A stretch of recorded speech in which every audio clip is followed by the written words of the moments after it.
Muy buen día, amantes de la literatura y del pensamiento. Espero estén teniendo una semana maravillosa y estén disfrutando pues de cada momento que esta vida tiene que ofrecer. Como dicen, todo está en los instantes y todo está en los detalles. Hay un cuento ruso que se llama Una mujer extraña. El que le escribe se llama Garín, bueno, se apellida Garín. Y él ahí, por ejemplo, nos menciona lo siguiente, ¿no? Tiene una frase muy célebre que dice: la eternidad es un pesado martillo que pulveriza los instantes en los cuales se encuentra toda la dicha. Y pues más vale disfrutar los instantes porque es lo que realmente tenemos, ¿no? Qué vaya a pasar al día siguiente, si las cosas cambian. Y por tanto, a veces pensamos que vamos a poder disfrutar de las mismas cosas para siempre y no es así. El fin pasado me fui a hacer un poco de hiking o de subir o hacer trepacerros, ¿no? Porque uno llega a una edad donde se vuelve apasionado de el asado, la teología y trepar cerros, ¿no? Yo ya estoy definitivamente en esa edad.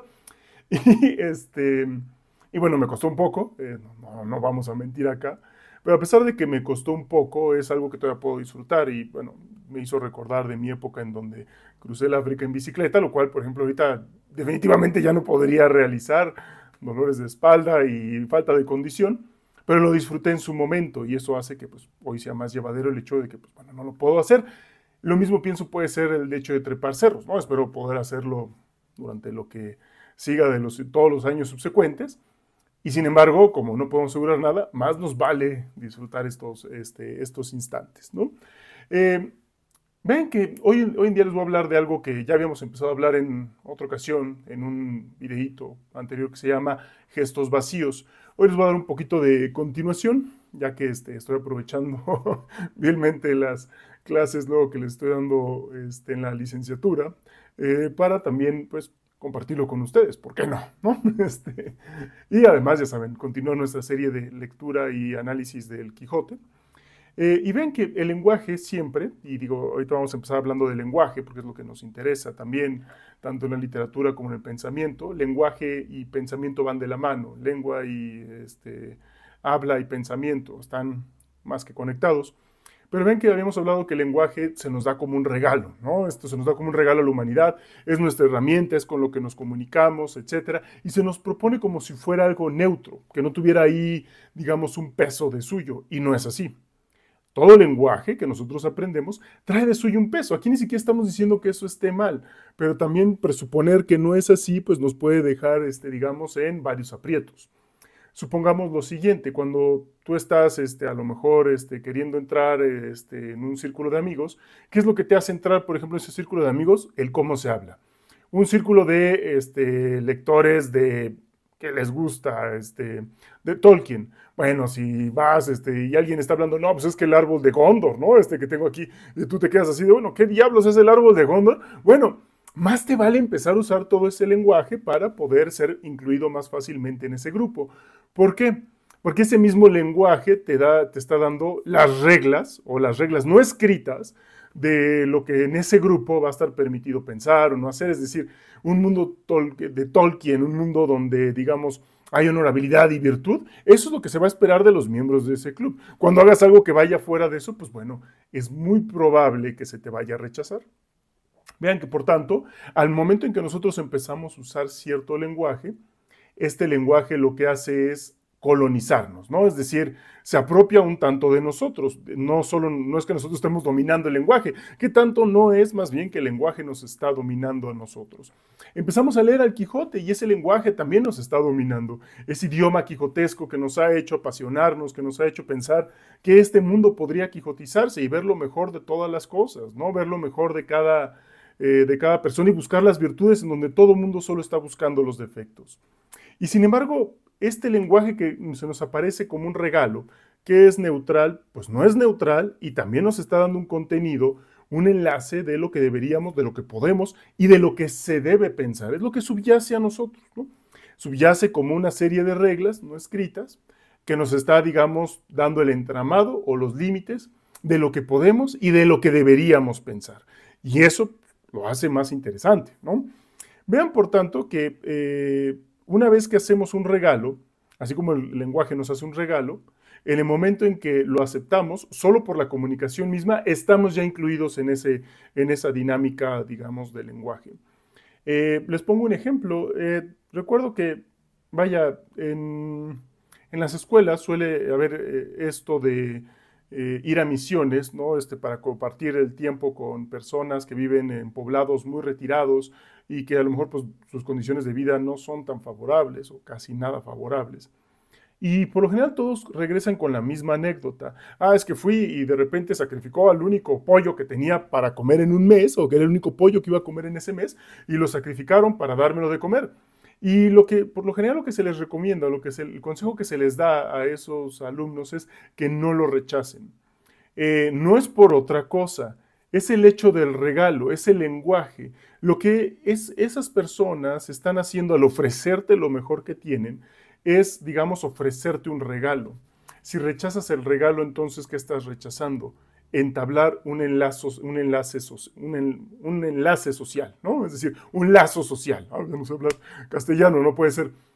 Y si rechazas eso, entonces, bueno, todo ámbito simbólico queda detrás, porque si ellos son capaces de darte lo mejor y tú de aceptarlo, entonces, al momento en que tú lo aceptas, estás simbólicamente aceptando ese lazo.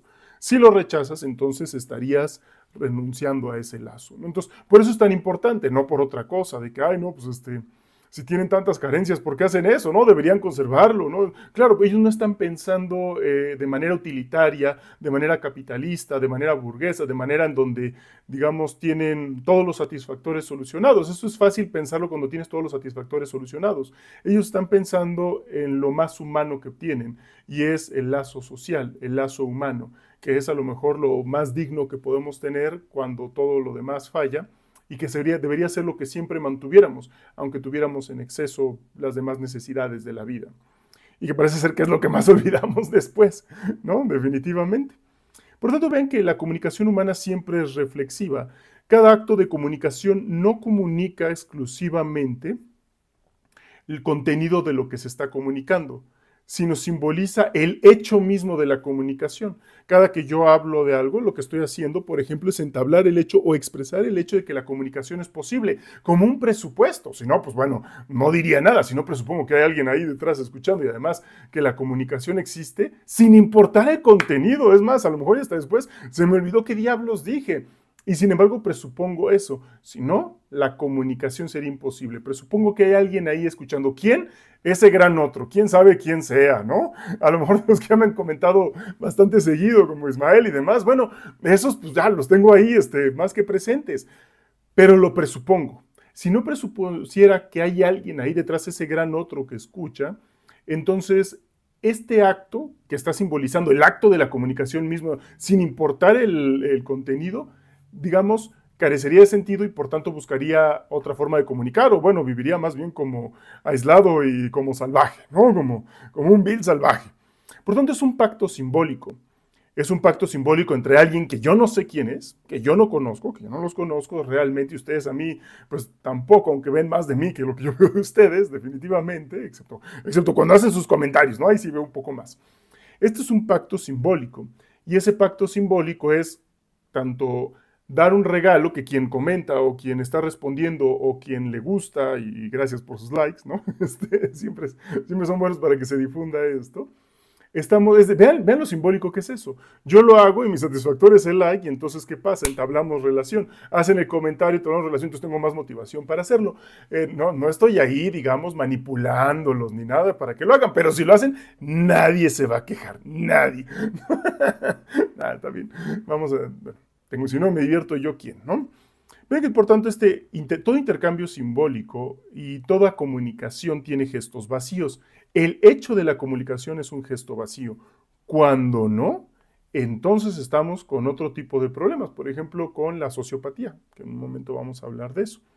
Por tanto, en cada sociedad, digamos, se nos va a presentar el hecho de que podemos aceptar libremente o elegir libremente aquello que se nos está imponiendo.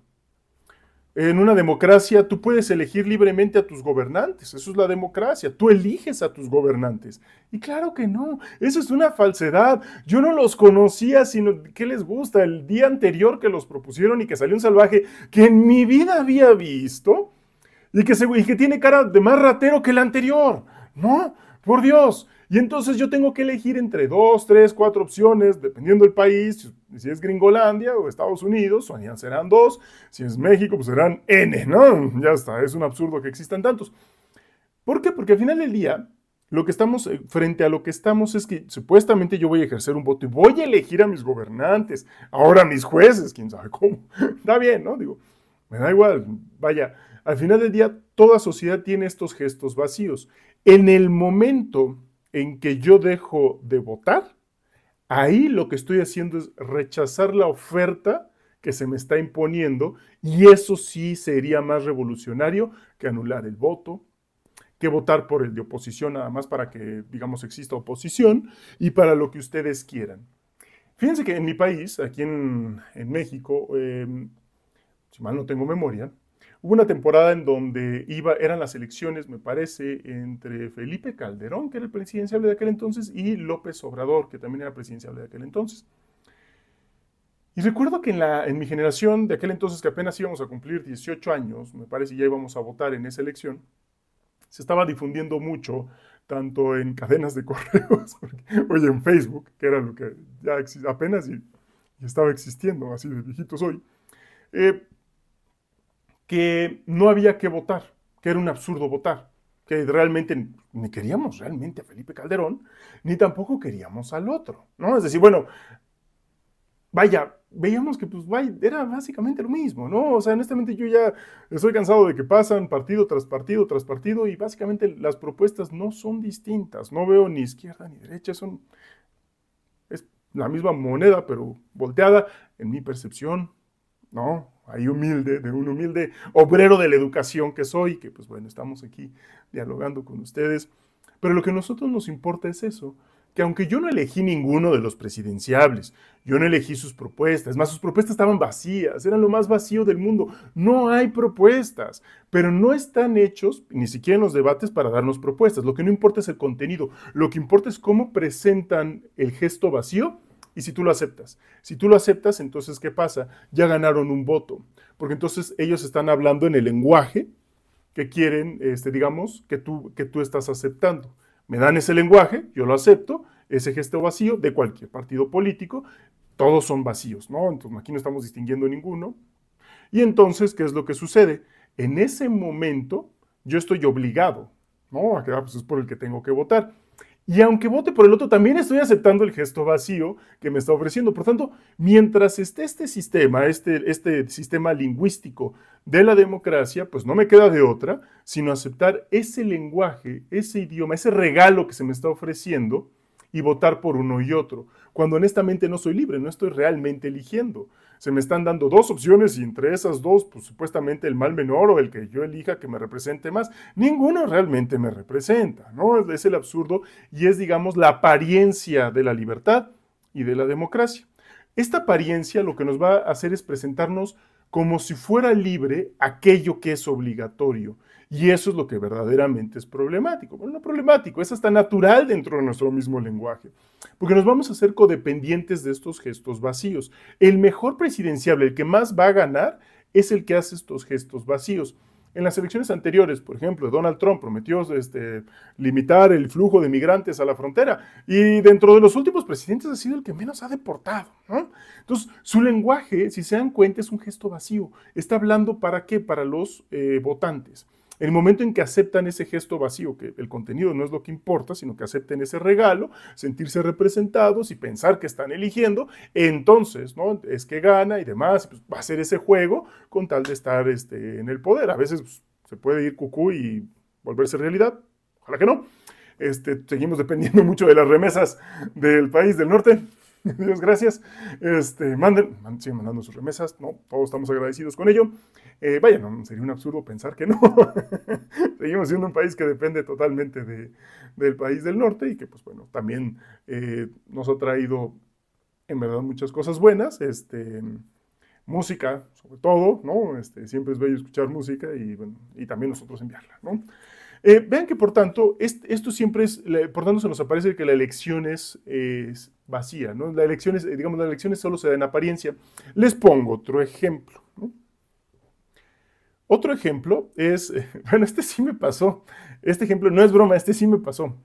Resulta que yo saliendo de la licenciatura me fui de loco a cruzar el África en bicicleta y acampando y haciendo mi propio alimento. Y bueno, pues era joven, era salvaje y era aventurero, ¿no? Me leí 2 veces el ingenioso Hidalgo Don Quijote de la Mancha, me quise quijotizar y quise tener mi propia aventura quijotesca. Bueno, ahorita no vamos a hablar de eso. Regreso y buscando un empleo, me encuentro con un empleo que tenía que ver con hacer periodismo en Oaxaca, etcétera, ¿no?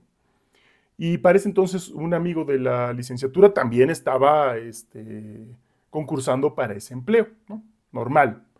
Este, Resulta, ¿no? Que pues me lo dan a mí, ¿no? Y como todo acto de lenguaje, yo hice el gesto simbólico de decirle, pues no, oye, no te preocupes, o sea, entre los dos, pues si quieres, dejo que pues te lo den a ti, ¿no? Pues tómalo tú, ¿no? Etcétera.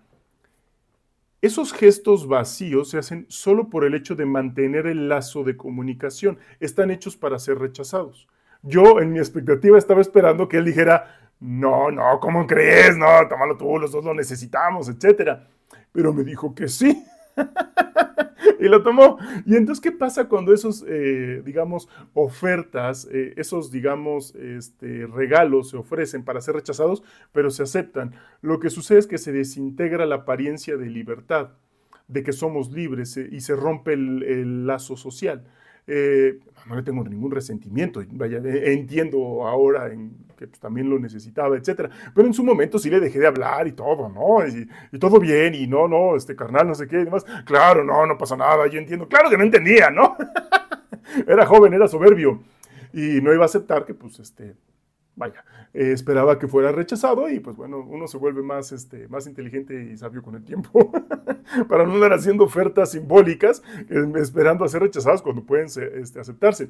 Cuando tienes tu último pedazo de pizza y alguien se te queda viendo y tú, ¿lo quieres? Ya casi casi que lo tienes aquí, ya casi casi le vas a dar la mordida y le dices a alguien, ¿lo quieres? Es un acto que se hace para ser rechazado, porque esperas que te diga, no, no, disfruta tu pizza. Pero nunca falta el que dice, no, sí, sí, gracias, no sé qué y demás. ¿Y qué pasa? Algo queda ahí, ¿no? Un cierto resentimiento, se rompe y ya la conversación no fluye tanto, etcétera. Por tanto, ven que el enlace social está establecido a través de gestos vacíos. Hacemos amigos a través de gestos vacíos. Hablamos nada más por hablar sin el contenido. Es un gesto vacío. ¿Para qué? Para que te ofrezco esta compañía, sin importar el contenido de lo que estoy diciendo, para empezar a hacer una amistad. Eso siempre pasa lo he visto que pasa con salones nuevos. Casi no soportan estar en silencio cuando están ahí entre ellos, ¿no? Porque pues, están entablando gestos vacíos, hablando de lo que sea, para intercambiar símbolos y por tanto empezar a dialogar entre ellos. Cuando alguien rechaza ese gesto vacío, dice, no, ahorita no quiero hablar, o, ¿quieres ir por un café? No, ahorita no, ¿qué es lo que sucede? Se rompe el gesto simbólico y entonces, ¿qué es lo que sucede? Pues ya no hay más comunicación después. Eso también me costó trabajo entenderlo después, porque durante gran parte de mi juventud, de mis 18 años y demás, yo no lo entendía y entonces parece ser que tuve que aprenderlo a la mala, ¿no? Cómo entablar relaciones sociales a través de esos gestos vacíos. Vean que entonces, inclusive lingüísticamente, esto nos permite entender la figura del sociópata. El sociópata no entiende los gestos vacíos del lenguaje, que no importa el contenido. Por tanto, el lenguaje para él es, digamos, la definición simple como aquel instrumento que utilizo para comunicar, como un medio para comunicarme y para conseguir o comunicar algo o conseguir lo que quiero y que lo que importa es el contenido. Él no entiende esta preconfiguración de gestos vacíos y estos límites de que eso no se hace. ¿Dónde está escrito? Pues en el lenguaje mismo.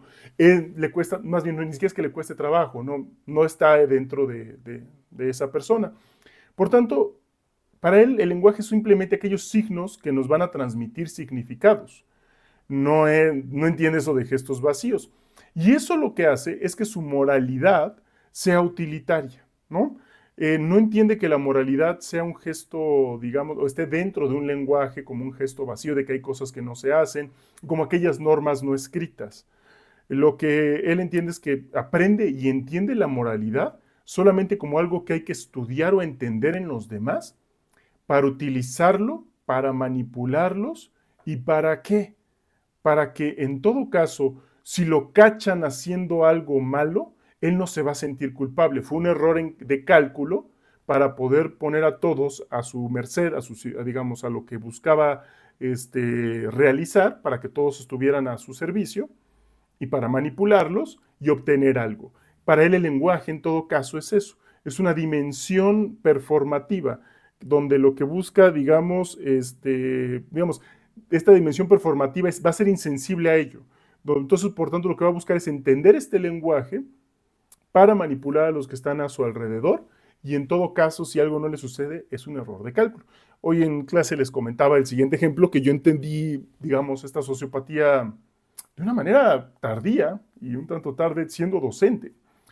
Resulta, y pues bueno, uno siempre aprende, ¿no? Sí, de los errores. Resulta que tenía un salón en donde, pues vaya, no, creo que ya en todos los países hay exceso de consumo de sustancias y de eh, drogas o de cosas que afectan la salud pues, de nuestra juventud. Y es una preocupación grande, ¿no? Entonces, si estás en esa circunstancia y eres un exalumno mío, busca ayuda, tienes más que ofrecer, y tienes todo por delante, ¿no? No eches a perder tu vida. Y honestamente, todo lo que hice en ese momento para intentar que no fuera así, lo hice porque me importaban, ¿no? No, siempre pude haber simulado y sí buscaba que pues no lo hicieran, ¿no? Que al menos lo pensaran dos veces. Y sin embargo había un alumno, un exalumno, que lo veía, pues vaya, todo demacrado, con las ojeras fuertes, todo el mundo pues, se cuchichaba que se metía de todo, ¿no? Y hablé con él y le dije, no, pues tienes toda una vida por delante, ¿qué necesitas? Aquí hay un centro que te puede ayudar. En aquella universidad, honestamente, hacía mucho esfuerzo para tener esta ayuda psicológica para los alumnos, para, digamos, ayudarles a salir de esas depresiones o de esas carencias y que no cayeran en esos excesos, ¿no? Entonces le dije, oye, pues, ¿qué necesitas? Honestamente, pues, no, ahorita no te estoy regañando, así lo dije, lo estoy diciendo porque me importas, ¿no? Y se lo dije honestamente. Y yo pensaba que él era el que estaba trayendo las sustancias, ¿no? Porque, pues, obviamente, ¿qué sucede? En nuestro lenguaje no escrito, como docentes, en este gran otro, como docentes, lo que pensamos o lo que prejuzgamos en estas normas no escritas es que si hay un alumno que le va mal, que echa mucho relajo, que interrumpe clases, que es altanero, que grita, que molesta a los demás, etcétera, pues seguramente no le importa a nadie, debe ser quien pues, también está vendiendo adentro de la escuela. Resultaba que cuando traían inclusive animales o perritos para poder olfatear, a él nunca le encontraron realmente nada, ¿no? Y todos pues, pensábamos, ah, debe ser él, ¿no? Pues quién más, inclusive entre todos los maestros, ¿no? Pues era quien pues, pensábamos que era. ¿Por qué? Porque en este lenguaje no escrito era quien teníamos en mente. Bueno, pues la realidad después me hizo caer pues, dar un golpe de realidad. Y después, ya, no soy nunca más volví a ser su maestro, porque, pues, bueno, la vida cambió y ahora ando por otros lugares. Y espero honestamente que les esté yendo bien a todos ellos, porque pues, los llevo en mi corazón, porque, pues, bueno, fueron también excelente grupo y me dejaron muchas enseñanzas a pesar de esas preocupaciones y que me sacaron más canas de las que debieron. No sean así, ¿no? Pero bueno.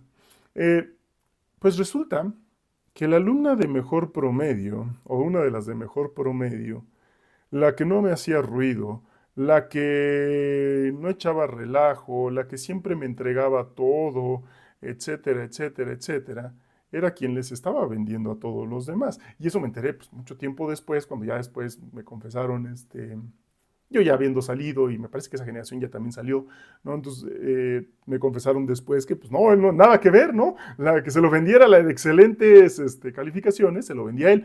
¿Y por qué, digamos, no soy psicólogo, no puedo decir realmente si era sociópata o no, pero sí tiene esos rasgos en lo siguiente. Si la hubieran cachado, si lo hubiéramos cachado, seguramente lo hubiera visto como un error de cálculo. ¿Por qué? Porque sabía que mientras se entregara, llegara bien a clase, no interrumpiera, se portara bien, etcétera, fuera hasta, digamos, relativamente tierna, de excelentes notas, que todo el mundo hablaba bien de ella, etcétera, entonces menos íbamos a sospechar de ella. Y me parece que, por lo que después me contaron, sí sabía lo que estaba haciendo en ese sentido de que menos sospechaban de ella porque pues, llevaba buenas notas y entregaba todo y demás.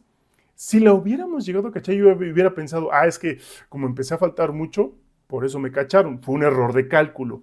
Vean que entonces en su mente lo que se está preconfigurando, en todo caso, es que me parece, no lo puedo asegurar porque tampoco, pues, no, estuve, digamos, entablando una relación ni terapéutica ni nada. Pero como ejemplo me parece bueno por lo siguiente. Porque en todo caso, lo que no estaba entendiendo eran los gestos vacíos. Hacía las cosas premeditadamente y caía bien y no hablaba y demás. Y hasta cuando regañaba a este otro alumno se quedaba más que callada y demás. Y más cuando todos los demás maestros pensaban que estaba, digamos, consumiendo y demás. ¿Por qué? Porque lo veía como un modo utilitario, una forma premeditada de lo que tenía que hacer para que nadie la descubriera. Por tanto, vean esto. Estamos ante que la sociopatía también puede ser explicada desde el lenguaje, desde la lingüística.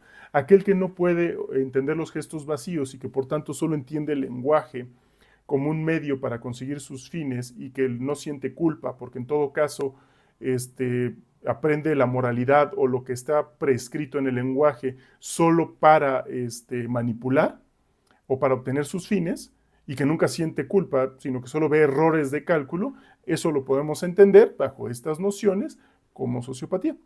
Vean que, por tanto, cada elección en el lenguaje o cada elección que nosotros vamos a tomar, pues es una metaelección. Lo que nos está enseñando es una elección de la elección misma. Cada que que eliges votar, estás mostrando la elección en sí misma de la votación. Es decir, estás ensalzando simbólicamente a la democracia. La única manera de tumbar una democracia es no entrando en el juego de la votación, ni anular, ni votar, ni jugar los valores de la democracia, porque entonces significa que ya no utilizas ese lenguaje y por tanto, más tarde que temprano, eso va a caer, ¿no? Si estás a favor de un sistema político como es la democracia, pues lo que quieres es seguir en tu lenguaje utilizando los principios y los valores de la democracia. Si no, entonces lo peor que puedes estar haciendo es ir a votar, entrar en ese juego, utilizar los valores en tu vida cotidiana de los valores democráticos y etcétera, etcétera. Por tanto, hay que buscar ser consistentes a partir del lenguaje que utilizamos, ¿no? Definitivamente. Vean que esto también lo podemos ver en los ejemplos de las parejas o con ejemplos con las parejas que podemos estar o que tenemos a lo largo de nuestra vida y que pues bueno, a todos nos ha tocado o les va a tocar, ¿no? Definitivamente, nunca digas no beberé de esa agua, ¿no? Porque tarde que temprano a todos nos pasa de alguna u otra manera. Vean que hay un ejemplo clásico, ¿no? Donde una pareja te dice, vaya, te amo realmente, si llegamos a hacer tal cosa y logramos esto, entonces nada nos va a separar, si logramos a esto, entonces te voy a dar mi amor irremediablemente y totalmente, pero si me rechazas, si me dices que no o si me cambias por alguien más, entonces voy a hacer tu vida miserable. Uy, no me quieres como exnovia. Uy, no hombre, teman los que vayan a ser mi exnovio. ¿Por qué? Porque al final del día, nadie te puede amar realmente si te está ya amenazando consecuentemente de que tengas miedo de lo que va a suceder si llegas a rechazar la oferta que te está dando, la oferta simbólica. Esto es una manipulación vil y llanamente. ¿Por qué? Porque la segunda parte, el decir, te amo realmente, si llegamos a hacer esto, nunca te voy a dejar, etcétera, y demás. Pero cuando dice, pero si se te ocurre dejarme, uy, no quieres ser mi exnovio, uy, donde se te ocurra, etcétera, esa segunda parte anula la primera. Anula la primera, ¿por qué? Porque lo que subyace a toda la comunicación es la voluntad de manipular a la otra persona. Por tanto, tengan cuidado con eso, ¿no? No hay que tener todos, ¿no? No tengan más ustedes todas. Bueno, Un segundo ejemplo, ¿no? Es el siguiente. Primero ya vimos el manipulador, la manipulación, o el manipulador o la manipuladora de manera violenta, ¿no? Sí es de manera un tanto violenta. La segunda es aquella persona que no va a ser de manera violenta, pero sí va a ser de manera, digamos, victimista o victimaria, ¿no? O haciéndose la víctima. Les pongo el siguiente ejemplo. Resulta que te va a decir, te amo muchísimo, eres lo mejor que me ha pasado, cualquier decisión que tomes, yo la voy a aceptar porque lo que quiero es tu bien, quiero que tú estés bien y por tanto, puedes decir que no en el momento que quieras, etcétera, etcétera. Pero si me dices que no, si me rechazas, voy a ser muy infeliz, mi vida se va a caer en pedazos, no voy a poder salir adelante, es decir, te va a dar esta sensación de culpa y de manipulación en donde lo que te va a estar llevando es cómo puedes rechazar a alguien que te está buscando lo mejor para ti y que te está haciendo tanto bien y que se está entregando tanto para ti. Tanto en el primer ejemplo como en el segundo hay manipulación. Se da de distinta manera, pero lo que subyace a la comunicación, al contenido de lo que se está diciendo y lo que le da sentido a lo que se está diciendo, es la manipulación. En ambos casos, pues no se ama realmente. Lo que está buscando es manipular a la persona, pues, vil y llanamente, ¿no? Por tanto, vean que toda comunicación es como una función matemática, ¿no? Acuérdense, una función es poner en relación variables o es una acción. Una función es, yo le introduzco un valor a f de x. F de x, o digamos lo que yo considero como mi cajita, supongan que la función es una cajita, ¿no? Vamos a suponer que es esta Kindle, y que pues yo voy a introducir, en todo caso, un valor, que sería este lápiz. Algo sucede, realiza una acción aquí adentro de esta función, y en lugar de este lápiz, pues me regresa otra cosa, una pluma, ya sea multiplicado o algo multiplicado por tal. Y lo que sale lo puedo volver a meter y me va a seguir cambiando las cosas. Bueno, así como solo por el hecho de meterlo en una función cambia el lápiz o cambian los valores que yo introduzco en esa función, asimismo sucede con el lenguaje. La realidad y los actos que realizo y el conocimiento que adquiero cambian en el momento en que declaro lingüísticamente algo. Es en el momento de la declaración en donde hay una transformación en nuestra realidad. Es en ese momento, no en el acto, no cuando hago algo, en que, ¿qué es lo que sucede? Pues mi realidad cambia. Los que están los que están tomando el curso, no, los que me están siguiendo la lectura del Quijote, acuérdense de lo primero, del capítulo, digamos, que hablamos del Quijote, o si no lo pueden ver, es el que dice yo sé quién soy. Cuando a Cervantes le dicen, no, es que usted no es un caballero andante, usted es un hidalgo, usted es dueño de su hacienda, pobre, tiene a su ama de casas, tiene a su sobrina viviendo con usted es el señor Quijana. ¿Qué es lo que responde nuestro señor Don Quijote? Le dice, yo sé quién soy y quién puedo llegar a ser. Y yo soy Don Quijote, es decir, no soy el señor Quijana. ¿Por qué? Porque en el momento en que él hace la declaración, toda su realidad cambia y empieza a vivir conforme a eso, obtiene los valores de la caballería andante y se vuelve eso al momento de la declaración. A alguien no se puede volver algo si no lo ha declarado y lo he visto con alumnos irremediablemente. He tenido alumnos brillantes que hasta van a competencias y todo y se hacen para atrás. ¿Por qué? Porque no se la creen, porque no lo declaran. Y entonces, ¿qué es lo que sucede? Saben la respuesta y podrían ellos mismos ser vistos como alguien que sabe la respuesta, etcétera. Dudan de ellos mismos, no la dicen y no se ganaron, no sé, el viaje, la beca en ese momento, etcétera. ¿Por qué? Porque no han hecho la declaración, no se la creen y por tanto siempre se subordinan a sus propios miedos o a lo que la estructura lingüística que antes tenían les dicen que es los límites o lo que deberían hacer, que es no buscar lo que realmente quieren. Pueden buscar lo que realmente quieren hasta que hacen la declaración. Por lo tanto, cada declaración es la forma en que nosotros nos relacionamos con el contenido, con lo que queremos llegar a ser. Cuando digo yo sé quién soy, me estoy relacionando con el contenido, ¿no? Es decir, a mí una de mis grandes pasiones, pues sí es la docencia, también últimamente la charcutería, y pues bueno, Yo soy docente, obrero de la educación, charcutero, ¿no? Docente por las mañanas, charcutero por las noches, ¿no? En eso andamos, ¿no? Si yo no me la creo, si alguien me dice, oye, pues y te quedan bien los chorizos o las salchichas, y digo, bueno, pues la verdad no me quedan tan mal. Ahí ya me estoy socavando. ¿Por qué? Porque al final del día, en la declaración está el contenido. ¿Te quedan bien? Obviamente. No, soy el rey de la salchicha. Sin albur, no, estoy molestando. No. Qué mal chiste. Pero bueno, vean que entonces cada declaración me pone en relación con el contenido. Si alguien dice que es algo, cómo ve las cosas cambian. Si dices que eres músico, entonces ¿qué pasa? Lo que más te interesan son los sonidos, la armonía, ponerle orden.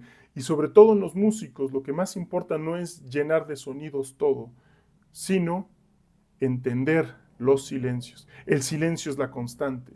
Lo que no podemos dejar de tener siempre es silencio. Con lo que juegas es con la fugacidad de los sonidos, en donde por un breve momento de tiempo podemos contar una historia y dotar de sonido y de armonía aquello que es solo silencio. Si podemos utilizar esa constante a nuestro favor, entonces la música es fructífera. Si no podemos manipular el silencio, entonces, pues bueno, solamente hacemos ruido. Y el ruido no es lo que buscamos, porque ruido es pura sucesión, y no. También en las pausas, en aquello donde parece que no está sucediendo nada, es en donde más suceden las cosas. Me sonó mamalón, ¿no? Hasta yo me la creí, ¿no? Últimamente vienen muy salvajes. Pero ven que lo mismo sucede. Cada que yo voy manejando y voy en mi salvaje y caótica Ciudad de México manejando y veo un salvaje con una endiablada Land Rover o con una de esas Jeep enormes o Jeepetas enormes, me parece más que un absurdo. Tener una Land Rover en esta ciudad, no hay espacio, ya no cabemos. Es gastar gasolina en tramos donde, vaya, en menos de 1 kilómetro te puedes aventar 20 minutos, ¿no? Y con esos V6 o V8, pues nada más estás contaminando y además gastando combustible a lo salvaje.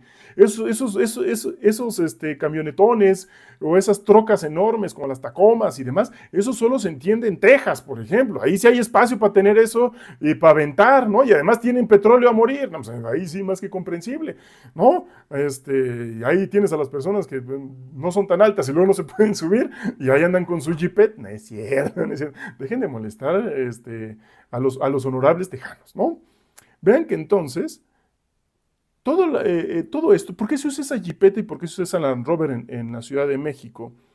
Parece absurdo, inútil, sin contenido alguno, no parecen ser funcionales en la Ciudad de México, pero lo que se está buscando es lo simbólico, que se lleva una vida que tiene sentido, que se lleva una vida no insignificante, y por tanto este gesto vacío de tener la jipeta que no sirve para nada, que no tiene contenido, que hasta ya está, digamos, saliendo, que salen defectuosas actualmente, porque pues ya hasta está en quiebra Stellantis, ¿no? Lo que está mostrando es eso, un significado. Lo que está mostrando es este gesto vacío de como no llevo una vida insignificante, puedo gastar dinero a lo tonto en esto, ¿no? Porque mi vida vale mucho y tengo dinero porque vale mucho para aventar, ¿no? Absurdo. Pero estamos llenos, si se dan cuenta, de gestos vacíos, ¿no? Como nosotros vemos, o como estamos observando, esto señala cierta actitud hacia la vida, ¿no? También cómo vestimos señala cierta actitud hacia la vida. Hoy le dije a mi alumna hippie, no me lo tomes a mal, le dije, ¿no? Pero, por ejemplo, tú la ves y sabes que le gusta la naturaleza, que le gusta Tolkien, que le gusta, digamos, estar, digamos, escuchando música, campirana, ¿no? Entonces, vaya, y me dijo, no, pues sí, claro, ¿por qué? Porque cómo vestimos también comunica algo, comunica nuestra acción hacia la vida. Es eso que nosotros queremos mostrar. No está mostrando de suyo nuestro contenido, no muestra quiénes somos como persona. Puede ser alguien muy hippie o muy rocker y ser terrible persona o excelente persona, pero es nuestra apariencia, es lo que aparentamos como gesto vacío y además lo que nos permite es con quiénes relacionarnos después. Buscas a lo mejor relacionarte con quien se viste relativamente similar a como tú te estás vistiendo, ¿no? Naturalmente. Lévi-Strauss, este estructuralista, que pues, también tiene mucho de lingüista, lo que nos dice es que la forma en que preparamos la comida también es la forma en que podemos entender más o menos el lenguaje. Si nos gusta la comida cruda, pues nos gusta todo lo que es de un ambiente natural. Si nos gusta horneado, pues nos gusta ya algo civilizado. Si nos gusta hervido, pues es un medio entre ambos opuestos. Por ejemplo, ¿no? El sushi se come casi crudo, ¿no? Ahí tienes el atún y si se te ocurre hacerle otra cosa, pues hasta te dicen que, no, herejía, herejía, ¿no? O ponerle aguacate al sushi, ¿no? Entonces, para un japonés, pues eso va a ser una herejía. Les gustan las cosas muy naturales, muy crudas, y en su gastronomía hay muchas cosas que se comen así, ¿no? O solo con soyita y demás, que eso pues no es cocinar, no es hornear, no es cocinar. En la cultura francesa, los franceses, pues casi todo es lo cultural, ¿no? Se busca que esté horneado, los panecillos, el croissant y demás salvajadas, ¿no? Y siempre está el medio entre ambas cosas, ni tan ni muy muy, ¿no? Entonces, bueno, no me gusta perder mucho horneando y haciéndolo tan sofisticado, tampoco me gusta que esté crudo, entonces nada más lo hiervo y me lo como así.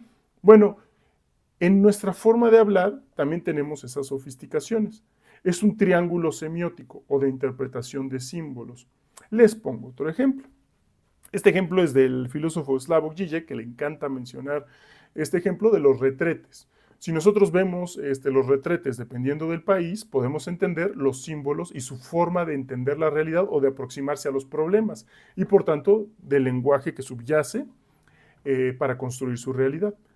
Fíjense, cuando fui a Austria, y esto es muy real, ¿no? Estaba en Viena, y mi primer impacto cuando fui al baño es que cuando tú haces del baño, pues, lo primero es que todos tus desechos se quedan en la cerámica aquí, y están ahí oliendo y para verlos y demás, y no es sino hasta que le jalas al baño en que cae como una corriente fuerte de agua y se lleva todo y ya se va. Pero primero está aquí para poder observarlo, olerlo y demás, etcétera. El baño francés, no ese, pues, cuando estaba en el aeropuerto Charles de Gaulle, lo que vi es que cuando tú haces del baño y pues, tus desechos, pues se van hasta atrás y casi ni los ves, ¿no? Y pues, se van en lo más profundo y desaparece lo más pronto como sea posible. Y en el baño americano, que tenemos, por ejemplo, también en México, pues caen al agua y en el agua lo que se pierde es el olor, porque el agua es como una barrera que impide que el olor salga, pero está ahí a la vista, ¿no? Entonces le bajas y ya sale de la vista también. Pues si se dan cuenta, esto también es una forma de entender la cosmovisión de los países. En el ámbito alemán, austriaco, pues es una reflexividad conservadora. Los problemas no los rehuyo, los veo, aunque sean terribles, los veo ahí en toda su crueldad, ¿no? Con todo y su olor y su apariencia. Y entonces no busco cambiar el baño o el sistema, lo que busco es hacer que el sistema funcione, ya que lo vi, lo observé, entonces genero un sistema que pues, se lo lleve y ya quedó. En el ámbito francés sería un ámbito revolucionario, radical, ¿no? Entonces, este sistema no sirve, lo cambio por completo, lo tumbo todo y guillotinen a los reyes salvajes, ¿no? Por eso sería tan revolucionario. Y en el americano es pragmático, no es utilitario. Bueno, mira, ni conservador ni revolucionario, pues, ahí a la mitad mientras vaya llevándola y mientras me sirva, inspecciono un poco, pero lo que quiero es que al final se vaya, ¿no? Entonces es un medio entre ambas cosas. Estamos en un mundo más que ideológico.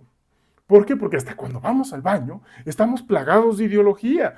Les digo a mis alumnos que estemos tomando clases en estas aulas es porque hay una ideología que tenemos que estar encerrados y al estar encerrados es la forma de aprendizaje, no caminando en las áreas verdes, ni etcétera, ¿no?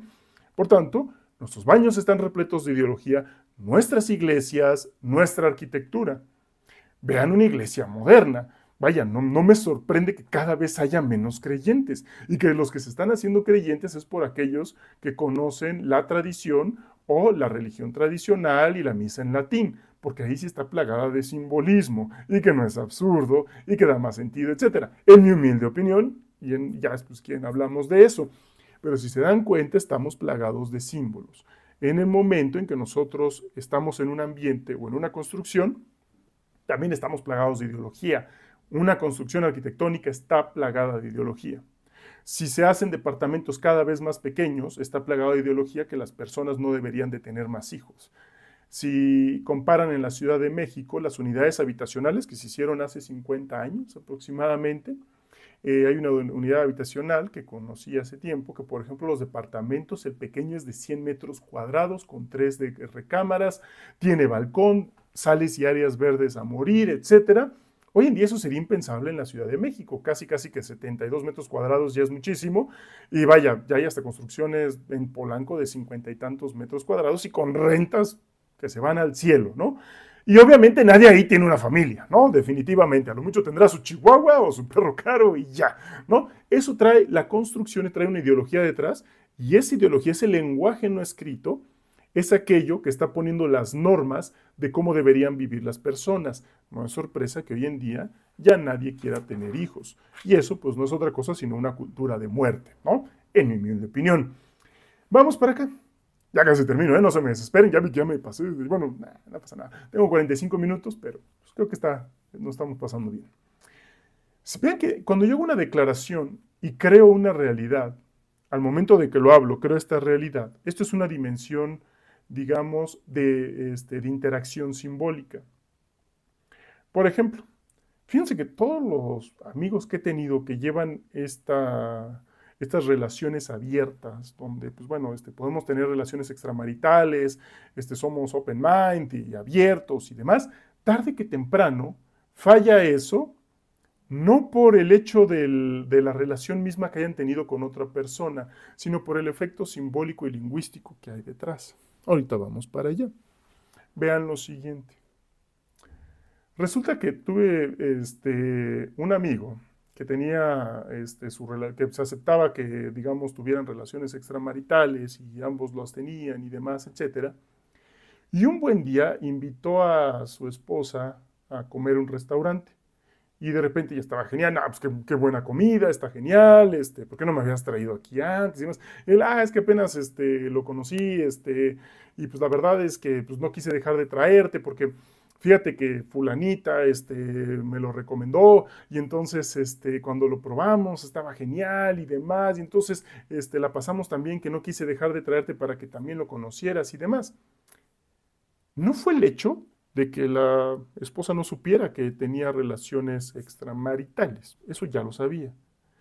El problema fue el acto del gesto vacío. Lo dijo como si no fuera nada, ¿no? Mira, pues salí con esta persona y vinimos a este restaurante. Pero al momento de mencionarlo, crea algo. Si solo fue pasajero, ¿por qué lo mencionó y no había mencionado a nadie más? Entonces debe ser algo más. Y en ese momento se crea esa realidad, se mete en la cabeza y ya valió, y ya valió. Hay más ejemplos, pero ahorita creo que con ese queda un poquito claro. ¿Por qué? Porque la publicidad lo que hace es cambiarlo todo. Al momento en que pues, los dos lo suponían, ¿no? Estaba ahí. Pero al momento en que lo menciona, lo hace público y lo hace simbólico, aunque el contenido ha sido un gesto vacío, pues nada más venimos a comer, no es que no sepas que yo tengo algo extra, tú también lo tienes, pero el momento en que lo menciona, lo hace público, entonces crea la realidad y entonces debe tener sentimientos por ella. ¿Por qué? Porque no había mencionado a nadie más, ¿se dan cuenta? Estos gestos vacíos son lo que hacen que el lenguaje o este intercambio se mantenga o se destruya totalmente. Siempre hay una brecha o algo irrenunciable o irreductible entre el contenido y la enunciación. Puedo estar diciendo lo que sea, hasta parecer absurdo, pero por ejemplo, si alguien te gusta, si tú le gustas a alguien, se va a reír, aunque sea, vaya, ni siquiera de risa, se va a reír de tus chistes. Recuerdo que tenía alumnos en preparatoria que me preguntaban, profe, ¿y cómo sé que le gusto y demás? Les dije, mira, vele a los ojos, cuenta el chiste más absurdo del mundo. Se ríe, seguramente le gusta. Si básicamente hay una clave. Si se ríe, entonces casi, pues ni siquiera tienes que preguntar por el beso, ¿no? Ya lo tienes casi que ahí. Si no se ríe, si ves su celular todo el tiempo, ¿no? Entonces, pues ahí no te la juegues, campeón, ¿no? Ahí no es. Si se ríe, si se pone nerviosa, si se muerde el labio y te está observando, si se empieza a jugar con el cabello y se ríe de lo que estás diciendo y demás, bueno, juégatela, campeón, ¿no? Pues, lo peor que puede pasar es que no estaba lista para ese momento y ya, no, de plano después pues, te enteras de otra cosa, pero por lo general, pues es un acto simbólico. Lo que no saben estos alumnos son los gestos vacíos, esos gestos que se hacen para entablar. Yo me río, estoy aceptando el regalo que me das del chiste porque quiero tener un lazo contigo, ¿no? Ahí está, sencillo. Si eres de preparatoria y demás, ¿ves? Aquí te estoy enseñando inclusive cómo saber cuando le gustas a alguien, ¿no? Me hubiera quitado muchos problemas si en preparatoria hubiera sabido, pero bueno, era demasiado teto y me encantaba El Señor de los Anillos y Goku y Kakaroto y mi vida se basaba en Hermann Hesse, Tolkien, libros, bueno, El Señor de los Anillos, y bueno, ¿no? Henos aquí. Dios da, Dios quita. Me dio tiempo para leer, no dejé de ser tetazo con los años.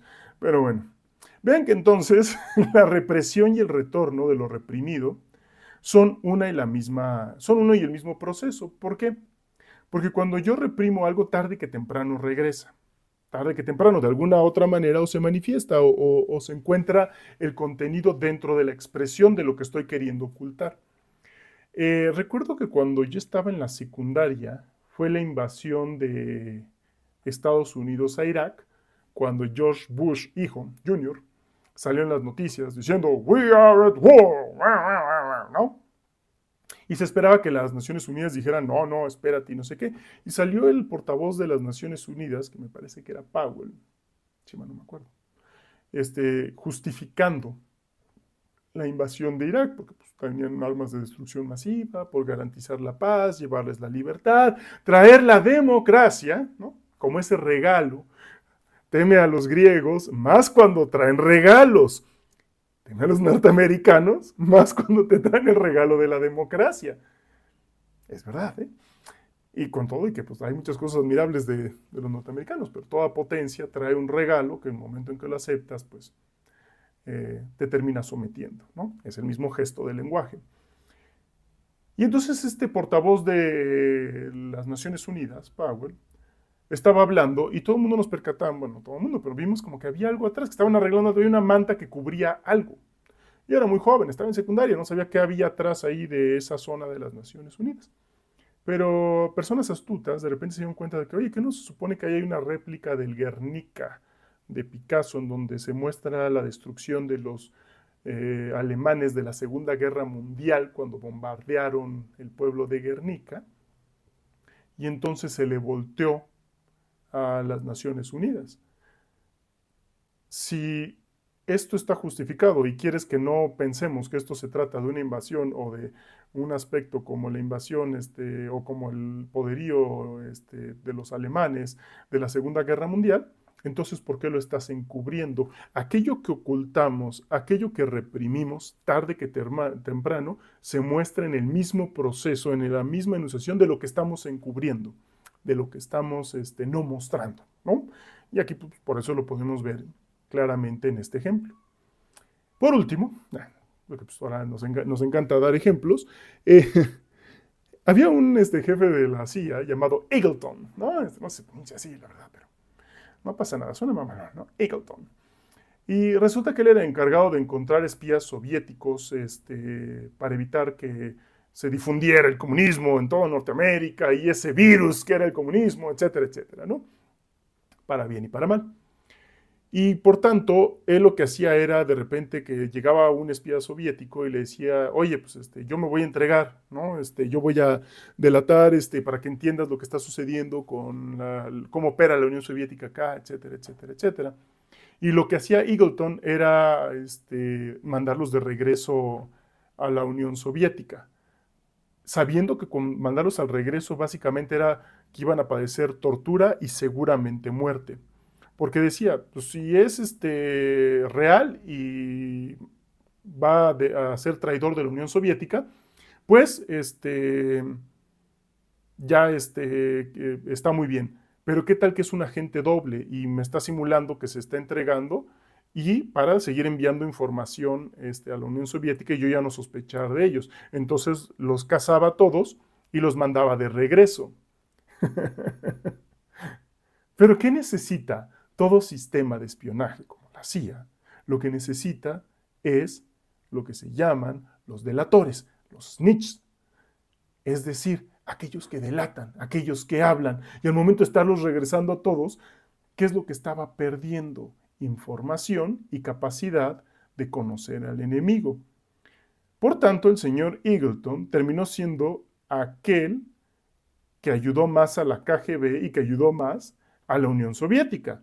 Porque en su paranoia lo que hizo fue evitar o paralizar a todo el sistema de la CIA o a todo el sistema del centro de investigación. Porque como lo estaban mandando de regreso, ya ni sabían qué buscar, pues todos lo están mandando de regreso. Entonces, ¿qué es de lo que no tenía? Inteligencia. Y se supone que es un centro de inteligencia y te estás quitando de los recursos que te dan inteligencia. El que funcionó más como un traidor, aunque lo hubiera sido, que no lo era, pero aunque lo hubiera sido, fue Mr. Eagleton, porque paralizó a toda la CIA por su paranoia. Y vean que esto es real de la verdad de la paranoia. En sí misma es destructiva, contra lo cual está peleando. Toda paranoia es destructiva contra lo que está peleando. Les pongo un ejemplo de la verdad de la paranoia. Bueno, no hemos llegado en la lectura del Quijote para ello, pero bueno, se los voy a mencionar, pero vamos a llegar y se los vuelvo a explicar ya que lleguemos a ese cuento. Hay un cuento dentro del Quijote que se llama El Curioso Impertinente. En este cuento del Curioso Impertinente, el Quijote, bueno, Cervantes, lo que nos menciona en este cuento, es que había dos muy buenos amigos, se conocían desde la primaria y eran los mejores amigos, y cuando las personas los veían caminando decían son los amigos. Uno de ellos se casa con una mujer que pues, tiene fama de ser virtuosa, que nunca le pondría el cuerno, demás, pero es muy bella, es muy atractiva. Y uno de los amigos pues tiene duda de si realmente le va a ser fiel o no. Y entonces le dice a su amigo, mira, no puedo confiar en esto en nadie más, necesito que me ayudes. Yo voy a estar oculto en una rejilla que está aquí detrás de la chimenea. Quiero que tú empieces a cortejarla para ver si sí me sería fiel y para saber si sí voy a poder, digamos, confiar en ella por el resto de mi vida. Y el amigo le dice, oye, no, pues por eso te casaste, maestro, o sea, no seas así. En todo caso, pues no me encargues eso a mí, soy tu amigo. No, si eres mi amigo y si esta amistad verdaderamente te importa, darías mi descanso del alma porque yo no puedo dormir sin saber si realmente puedo confiar en ella. Dice el amigo, puta, pues ya me lo puso así, pues ni modo, ¿no? Que ya es lo que hay, vamos a darle, ¿no? Y le empieza a cortejar, pero sin ganas y demás. Obviamente ella lo rechaza, etc. Y el amigo le dice, oye, carnal, no, hazlo bien, ¿no? Yo te conozco, tú eres un seductor de los chidos, tírale la onda bien. Y lo hace y nada, se resiste. Y dice, ¿sabes qué? Es que yo siento que te estás cohibiendo porque yo estoy detrás de la rejilla. Y entonces se va, voy a tener un viaje, le dice, tú, estate cortejando mientras yo esté fuera. Y se va. Y entonces el amigo, en la última vez que le empezó a cortejar, sí había visto algo en ella. Se había enamorado de esa imagen de alguien que resiste y que tiene virtud. Y además, pues había empezado a admirarla por lo que hacía, por sus pláticas y demás. Y entonces, estando a solas, de repente dice, bueno, lo voy a intentar solo una vez más y ya. Ella accede y ella concede. Y entonces terminan yéndose. Y cuando regresa el amigo, ya no tiene ni amigo ni esposa. Esta es la verdad de la paranoia. La paranoia lo que hace es una trama, es decir, es en sí misma la trama destructiva contra la cual está peleando. Al momento de declararlo, lo crea y orilla a su amigo a que se quede con la esposa, orilla a la esposa a ser infiel, etc. Esto mismo lo podemos ver en otro ejemplo. Este es de Slavoj Žižek, que le encanta mencionar. Y lo que él menciona es que resulta que en una construcción, en una obra, se pensaba o se tenía, digamos, la sospecha de que un trabajador estaba robando material de construcción. Entonces, cada que salía, le revisaban la carretilla, arriba, abajo, para ver si un martillo no lo había pegado con cinta abajo de la carretilla, si no, digamos, entre las manijas no había metido tornillos, tuercas o algún desarmador, etcétera, porque digamos, sabían que se estaba perdiendo material, contabilizaban todo el material al final de la obra y si cada vez faltaba más material de construcción. y veían y lo revisaban y cada que salía de la construcción con su carretilla, la carretilla estaba vacía. No había material de construcción ni arriba ni abajo por ningún lado. Entonces, ¿cómo diablos cada que hacemos la contabilización de todo el material de construcción no nos damos cuenta que algo, que se están robando a alguien, algo? ¿Quién es? Y tenemos la verdadera sospecha que es él. Bueno, lo que no se dieron cuenta es que lo que estaba robando era la carretilla o las carretillas de construcción. No estaba ocultando nada en ellas, eran las mismas carretillas las que se estaba robando. Por tanto, cada que contaban, pues lo que les estaba faltando en números abstractos era algo, pero ya que no se estaban dando cuenta que lo que verdaderamente estaba faltando era la carretilla, con lo que soportaba o cargaba todo. Por tanto, por eso no sospechaban. Bueno, al final del día, lo que nosotros estamos viendo es que el inconsciente no está escondido en la carreta, es la carreta misma. El inconsciente no está escondido en el lenguaje, es el lenguaje mismo. Pues bueno, con eso terminamos esta sesión de lingüística, de lenguaje y de interpretación. Que pasen un excelente día, pongan sus comentarios qué les parece, si han tenido alguna experiencia así de los ejemplos que les he puesto y bueno, qué les parece también la historia del curioso impertinente y que pasen muy buen día, nos vemos en la siguiente y pues muchas gracias.